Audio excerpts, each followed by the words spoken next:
देखो आज का अपना टॉपिक है रासायनिक समीकरण।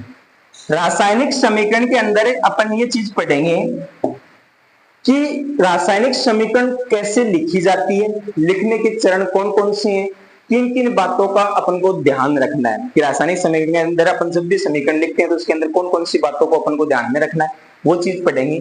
लेकिन वो चीज पढ़ने से पहले अपन को कुछ एक अलग चीज पढ़नी है। जो परिवर्तन होते हैं उन परिवर्तनों के बारे में अपन को पढ़ना है। तो देखो, परिवर्तन होते हैं अभिक्रिया के अंदर, वो दो परिवर्तन होते हैं।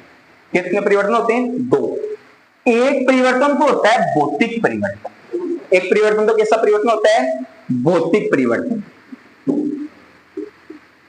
एक होता है भौतिक परिवर्तन और एक होता है रासायनिक परिवर्तन। एक होता है रासायनिक परिवर्तन। भौतिक परिवर्तन और रासायनिक परिवर्तन के अंदर दोनों में बस अगर याद रखने वाली बात रखें कि भाई इसमें सीधा सा याद कैसे रखें, तो इसका सीधा सा पॉइंट ये है कि भौतिक का मतलब होता है बाह्य आकार और रासायनिक का मतलब होता है आंतरिक। यानी रासायनिक का मतलब पदार्थ ही चेंज हो गया और भौतिक के अंदर पदार्थ चेंज नहीं हुआ। पदार्थ वही रहेगा, उसका रंग रूप चेंज हो जाएगा। भौतिक के अंदर उसका रंग रूप चेंज हो गया लेकिन पदार्थ वही रहा। रासायनिक के अंदर पदार्थ ही चेंज हो जाएगा। वो कौन सा परिवर्तन होगा? रासायनिक परिवर्तन होगा। तो भौतिक के अंदर जैसे मान लो उसके बाह्य आकार की अपन बात करें तो पदार्थ चेंज नहीं होता है, अवस्था चेंज हो जाएगी, उसका रंग चेंज हो जाएगा, उसकी गंध चेंज हो जाएगी और नए पदार्थ का निर्माण नहीं होगा। नए पदार्थ का निर्माण नहीं होगा। नए पदार्थ का निर्माण नहीं होगा। किसके अंदर? भौतिक परिवर्तन के अंदर नए पदार्थ का निर्माण नहीं होगा, पदार्थ सेम ही रहेगा। एग्जाम्पल की अपन बात करें तो पहले एग्जाम्पल अपन रासायनिक का ले लेते हैं। तो देखो पहले भौतिक परिवर्तन का पढ़ लेते हैं कि भौतिक परिवर्तन के अंदर एग्जाम्पल भी लेकर समझ लेते हैं, साथ में फिर रासायनिक परिवर्तन देखेंगे। तो इसका एग्जाम्पल लेते हैं। तो जैसे मान लो एग्जाम्पल के रूप में मैंने ली बर्फ। क्या ली? बर्फ। इस बर्फ को मैं गर्म कर दूं। वैसे बर्फ कौन सी अवस्था में है? ठोस अवस्था।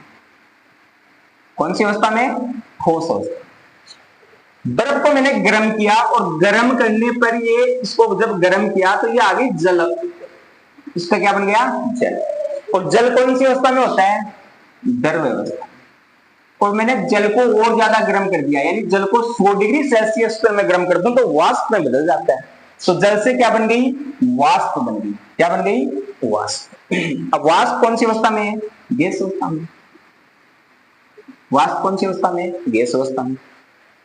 जब मैं वाष्प से यानी बर्फ से जल बना सकता हूं, जल से वाष्प बना सकता हूं, यानी ठोस से द्रव्य बना सकता हूं, द्रव्य से गैस बना सकता हूं। लेकिन मेरे को गैस से वापस द्रव्य बनाने, वाष्प से वापस जल बनाना, तो इसका क्या कर दूंगा? संघनन। क्या कर दूंगा? संघनन। संघनन का मतलब होता है कि जो गैस के कण दूर दूर होते हैं उनको पास में ले आएंगे तो वापस क्या बन जाएगा? जल बन जाएगा। और जल को मैं और ठंडा कर दूं तो ये किसमें? ठंडा करने पर ये क्या बन जाएगी? वापस क्या बन जाएगी? बर्फ। तो यहां से भौतिक परिवर्तन में आपको एक लाइन याद रखनी है कि ये अभिक्रिया होती है, ये दोनों दिशाओं में चलती है। दोनों दिशाओं में चलती है। यह अभिक्रिया दोनों दिशाओं में होती है। और इसके अंदर जो अपन को तीर के निशान लगाने हैं, उसका मतलब तीर के निशान किस तरीके से लगाने हैं तो वो देखो। अपन इसके अंदर इस तरीके से तीर के निशान लगाएंगे। ये तीर का निशान तो दिखाता है कि बर्फ से जल की ओर अभिक्रिया जा रही है, और ये तीर का निशान दिखाता है कि जल से वापस किसकी तरफ अभिक्रिया आ रही है? बर्फ की तरफ। ये है जल से वाष्प की तरफ और ये है वाष्प से जल की तरफ। तो ये अपने एग्जाम्पल लिया है कि इस एग्जाम्पल के अंदर अपन किस तरीके से भौतिक परिवर्तन कर सकते हैं। अब देखो इसमें अपन को क्या समझना था कि बर्फ के अंदर भी जल था। बर्फ के अंदर भी क्या था? जल था। जल के अंदर भी जल है यानी पानी है, और वाष्प के अंदर भी क्या है? पानी। तीनों में देखो पदार्थ सेम ही है। तीनों में पदार्थ क्या है? सेम। पदार्थ नहीं चेंज हुआ, केवल अवस्था चेंज होगी। ठोस, ठोस से द्रव्य, द्रव्य से गैस। अवस्था चेंज होगी, पदार्थ सेम है। तो ऐसे परिवर्तन को अपन कौन सा परिवर्तन बोलेंगे? भौतिक परिवर्तन। अगला अपन देखते हैं कि रासायनिक परिवर्तन होता है वो कौन सा परिवर्तन होता है। तो अगले बात करते हैं रासायनिक परिवर्तन की। किसकी बात करते हैं? रासायनिक परिवर्तन की अपन बात करते हैं। तो अगला पॉइंट लेते हैं रासायनिक परिवर्तन का। तो देखो रासायनिक परिवर्तन, रासायनिक परिवर्तन के अंदर अपन ये कह रहे हैं कि इसमें पदार्थ ही चेंज हो जाता है। क्या हो जाता है? पदार्थ ही चेंज हो जाता है। तो अपन कहेंगे कि इसके अंदर अपन बोलेंगे नए पदार्थ का निर्माण होता है। नए पदार्थ का निर्माण, नए पदार्थ का निर्माण होने का मतलब ये हुआ कि ये इसके अंदर जो पहले अपने पास मूल अवस्था के अंदर जो पदार्थ होगा वो कुछ और होगा, और अभिक्रिया होने के बाद जो पदार्थ हमें मिला वो कुछ और मिलेगा। तो देखो, तो अगर इसके अंदर पदार्थ चेंज हो रहा है तो अपन एक बात और पढ़ेंगे कि ये अभिक्रिया है वो दोनों दिशाओं में नहीं चलती है, दोनों दिशाओं में नहीं होती है, दोनों दिशाओं में नहीं होती है। अपन कहेंगे कि एक दिशीय अभिक्रिया है। एक दिशीय, एक दिशा का मतलब एक ही दिशा में चलने वाली अभिक्रिया, एक दिशीय। एग्जाम्पल की बात करें तो जैसे मान लो कि मैं लूं कोयला और कोयले को गर्म करूं, तो मतलब कोयले जलाऊंगा तो उसके अंदर वो अभिक्रिया करेगा ऑक्सीजन से। किससे करेगा? ऑक्सीजन से। और कोयले के अंदर क्या निकलता है? कार्बन।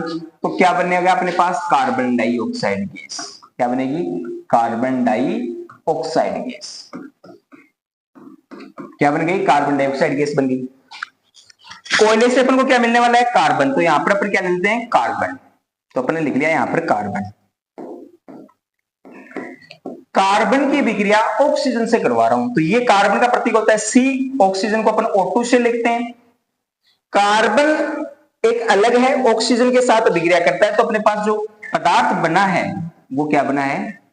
CO2, यानी कार्बन डाइऑक्साइड गैस बनी है। अब इस कार्बन डाइऑक्साइड गैस से वापस कार्बन प्राप्त करना चाहिए तो नहीं हो सकता, और पहले था कार्बन अब बन गई गैस, तो पदार्थ क्या हो गया? चेंज। ऐसे परिवर्तन को अपन क्या बोल देंगे? रासायनिक परिवर्तन बोल देंगे।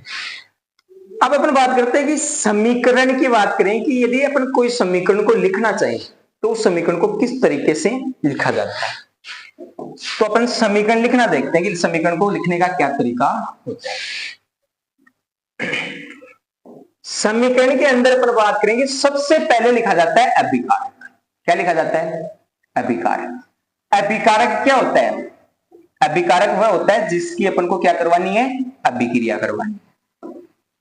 अभिकारक, तो जिसकी अपन को अभिक्रिया करवानी होगी उसको बोलेंगे अपन अभिकारक। अभिकारक एक या एक से ज्यादा भी हो सकते हैं।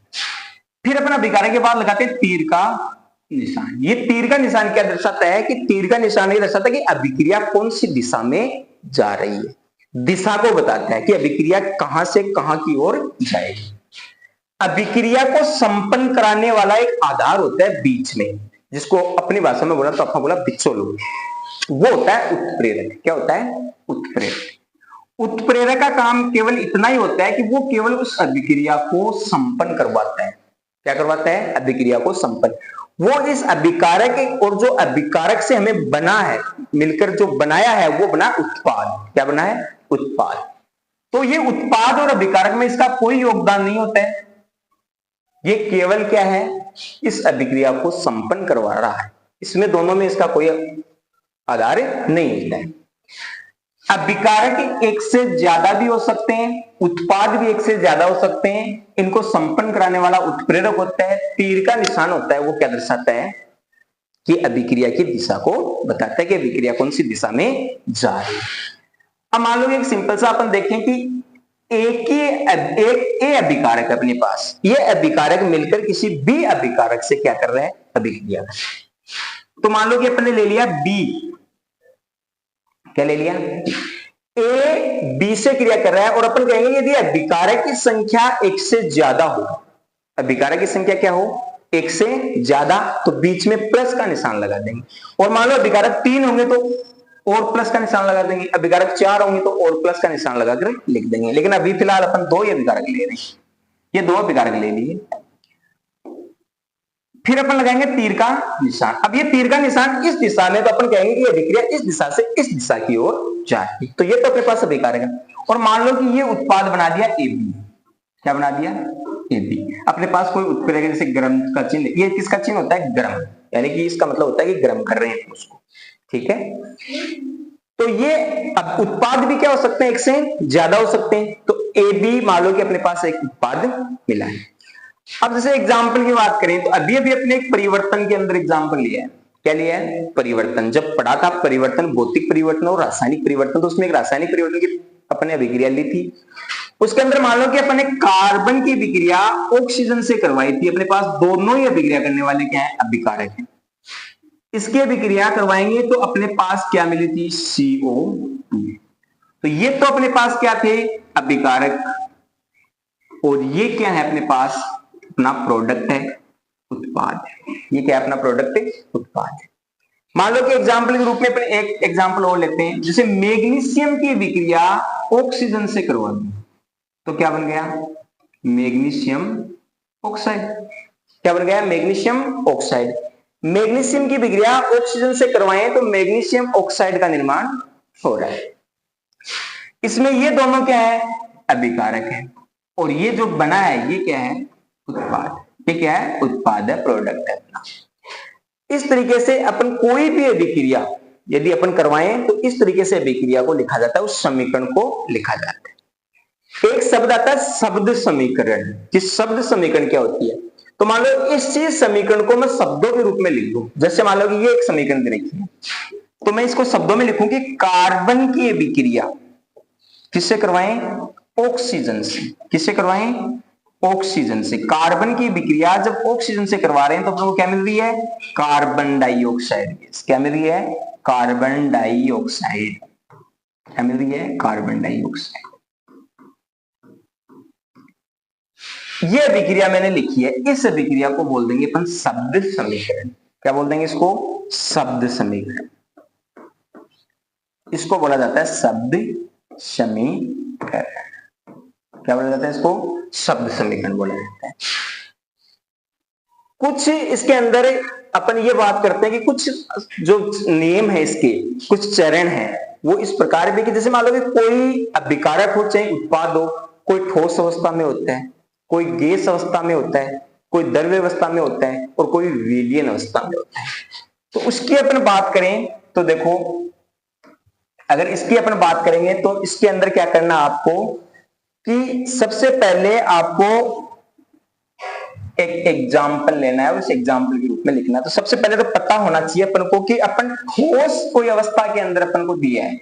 यदि कोई ठोस पदार्थ अपन को दिया है तो उसके नीचे अपन एक एस लिख देंगे, ऐसे कोष्ठक में। क्या लिख देंगे, एस। ये ठोस को दर्शाएगा। सुनिए, अगर कोई द्रव अवस्था में अपन को दे रखा है तो उसके कोष्ठक में अपन एल लिख देंगे, स्मॉल। उसके कोष्ठक में क्या लिख देंगे, एल।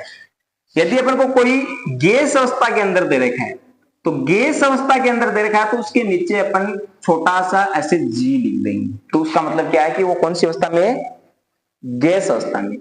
और यदि कोई जलीय अवस्था या विलयन अवस्था, तो यानी अपन जलीय अवस्था लिख लेते हैं। कौन सी अवस्था, जलीय अवस्था। यदि कोई जलीय अवस्था में अपन को दे रखा है, जलीय अवस्था, तो जलीय अवस्था को किस तरीके से लिखेंगे, जलीय अवस्था के कोष्ठक में लिख देंगे AQ। कोष्ठक में छोटा सा क्या लिख देंगे, AQ। इसका मतलब है कि ये पदार्थ की उसकी अवस्था को दर्शाते हैं। क्या दर्शाते हैं, अवस्था को। जैसे फॉर एग्जांपल के रूप में अपन ने अभी अभी एक अभिक्रिया लिखी थी, उसी का एग्जांपल ले लेते हैं।